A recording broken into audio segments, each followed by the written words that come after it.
C'est par ces meurtrissures que nous sommes guéris.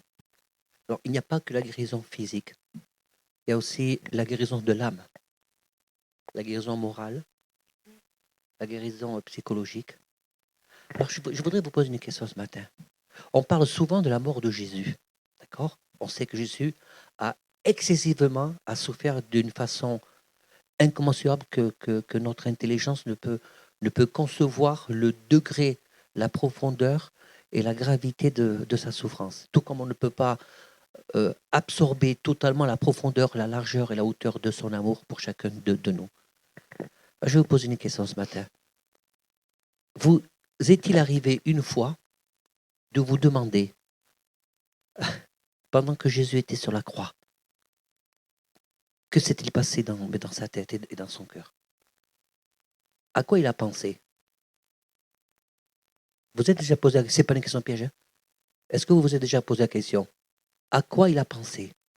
Quelles étaient ses pensées pendant qu'il était les bras cloués, les pieds meurtris, pendant qu'il était humilié? Que s'est-il passé dans sa tête?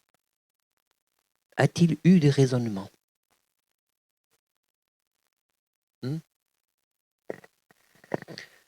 Eh bien, j'ai trouvé quelque chose dans la Bible qui montre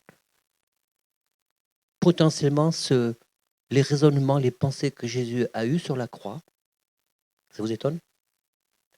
Pendant sa crucifixion et sa mort. C'est le psaume 22. Je ne vais pas vous le lire en entier. Je vais vous lire un extrait. Je vous invite vraiment à lire le psaume 22 en entier, chez vous, après, cet après-midi, ce soir. Psaume 22. C'est un psaume à caractère prophétique. Le psaume de David, c'est un psaume prophétique qui nous révèle Christ, qui nous parle de Christ, qui nous parle de sa mort, de sa souffrance et de l'espérance de sa résurrection qui nous amène à la félicité de la vie éternelle. Alors je vais vous lire à partir du verset 12, psaume 22, verset 12. Ne t'éloigne pas de moi quand la détresse est proche, quand personne ne vient à mon secours. De nombreux taureaux sont autour de moi, des taureaux de Basan m'environnent. Ils ouvrent contre moi leur gueule, semblables au lion qui déchire et rugit. Je suis comme de l'eau qui s'écoule. Et tous mes os se séparent. Mon cœur est comme la cire. Il se fond dans mes entrailles. Ma force se dessèche comme l'argile. Et ma langue s'attache à mon palais. Tu me réduis à la poussière de la mort, car des chiens m'environnent. Une bande de scélérats rôde autour de moi. Ils ont percé mes mains et mes pieds. Je pourrais compter tous mes os. Eux, ils observent et ils me regardent. Ils se partagent mes vêtements. Ils tirent au sort ma tunique. Et toi, Éternel, ne t'éloigne pas de moi. Toi qui es ma force, viens en hâte à mon secours. Protège mon âme contre le glaive, ma vie contre le pouvoir des chiens. Sauve-moi de la gueule du lion. Délivre-moi des cornes du buffle. Je publierai ton nom parmi mes frères. Je te célébrerai au milieu de l'assemblée. Vous qui craignez l'Éternel, louez-le. Vous tous, postérité de Jacob, glorifiez-le, tremblez devant lui. Vous tous, postérité d'Israël, car il n'a ni mépris, ni dédain pour les peines du misérable. Il ne lui cache point sa face, mais il écoute quand il crie à lui. Tu seras dans la grande assemblée l'objet de mes louanges. Tu seras, ça c'est l'Église, là. Alors, il parle déjà de l'Église, David. Tu seras dans la grande assemblée l'objet de mes louanges. J'accomplirai mes vœux en présence de ceux qui te craignent. J'accomplirai mes vœux en présence de ceux qui te craignent. Les vœux, des promesses, des engagements. Jésus a dit, je suis avec vous tous les jours jusqu'à la fin du monde. Jésus a dit, quand 2 ou 3 sont assemblés en mon nom, je suis au milieu d'eux.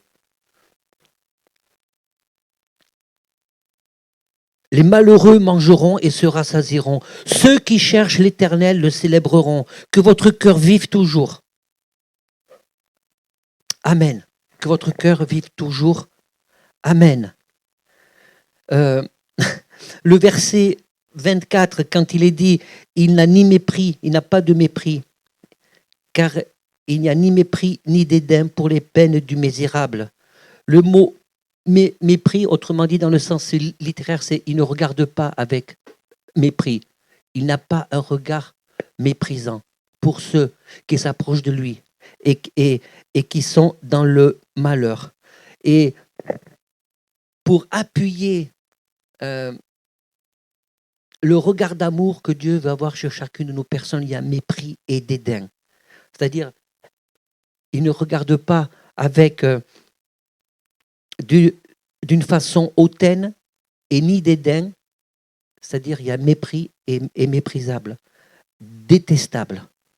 Si aux yeux des gens, aux yeux du monde, peut-être aux yeux de ton entourage, tu te retrouves à te retrouver dans une situation d'être détestable, Dieu, lui, ne te regarde pas comme ça. Il ne te regarde pas comme ça. Et si tu veux que Dieu agisse dans ta vie ce matin, à partir de ce matin, arrête de considérer Dieu comme un homme. Dieu n'est pas un homme. Et parfois, sans te rendre compte, tu considères Dieu comme un homme, comme un simple compagnon de route. Dieu ne veut pas être uniquement ton simple compagnon de route. Il veut être ton maître et Seigneur, devant lequel tu te prosternes et tu l'adores. Voilà ce que veut être le Seigneur pour toi. Il veut renouveler son alliance pour toi. Parce qu'il ne te regarde, tu n'es pas détestable à ses yeux. Tu l'es peut-être pour ton entourage, mais tu ne l'es pas à ses yeux. Il ne te regarde pas avec mépris, tu te sens peut-être méprisé par ton entourage, mais lui ne te méprise pas.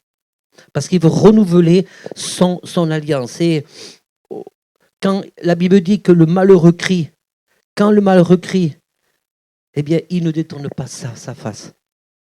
Dieu n'est pas un homme pour se renier lui-même. Dieu ne détourne pas sa face. Jésus ne détourne pas sa face contre toi, vis-à-vis de toi. Il veut renouveler cette relation avec toi.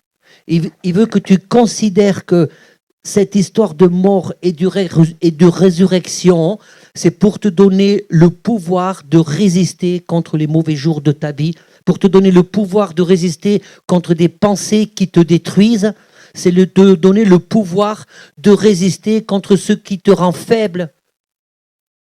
C'est de t'élever au rang d'enfant de Dieu, au rang de prince et de princesse. Au-delà de la vie éternelle, la résurrection de Jésus te donne l'opportunité de t'élever au rang de prince et de princesse, à condition. Il y a une condition, c'est que tu acceptes. C'est important les paroles. Es-tu vraiment né de nouveau? Es-tu vraiment né de nouveau? C'est une vraie question. Ce n'est pas pour mettre le doute. Est-ce que tu peux dire là, maintenant, je confesse Jésus-Christ comme mon maître et Seigneur, parce que je lui ai donné ma vie, et je confesse aussi que je lui suis soumis dans le sens plein du terme. Il faut aller plus loin, il faut être clair. Et je proclame aussi que de ce fait, par son amour, je suis devenu son esclave. Et tu es l'esclave de Christ. L'esclave dans le sens plein du terme, mais pas dans le sens pervers du terme, parce que Jésus ne te veut pas du mal.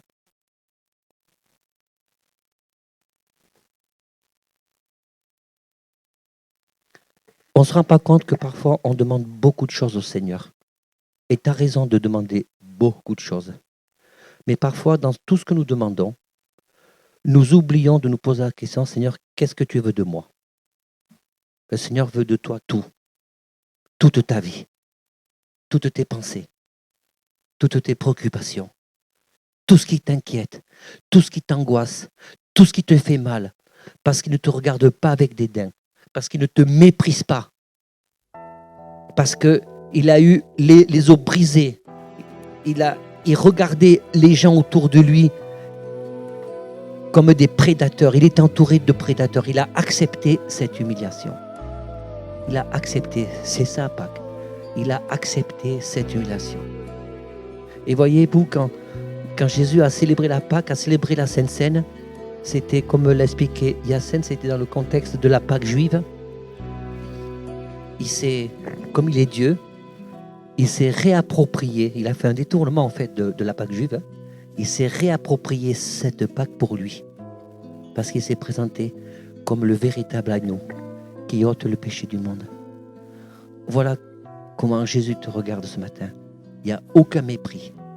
Et dans sa souffrance, lorsqu'il était conscient que les gens étaient là pour le laminer, pour l'humilier, il y avait des vrais prédateurs. Et au-delà des humains, il y a aussi les mondes de ténèbres qui se sont rués sur lui.